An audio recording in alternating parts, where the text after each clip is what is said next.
ma ogtahay ganacsigaaga in uu faa'iido sameynayo mise kaliya waxaad rajaynaysaa in uu socdo? haddii arrinkaasi si cad aadan u ogeynin waxaad ka mid tahay boqolkiiba 80 ganacsiyada fashilma.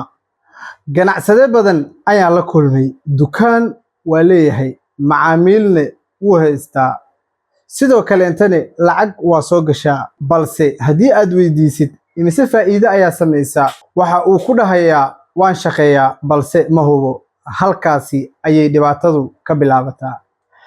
cilmi baaris laga sameeyey Soomaaliya ayaa muujinaysa ganacsiyada leh diiwaan dhaqaale ee aad u wanaagsan inay aad uga fiican yihiin ganacsiyada kaleente kana firfircoon yihiin dhanka dhaqaalaha.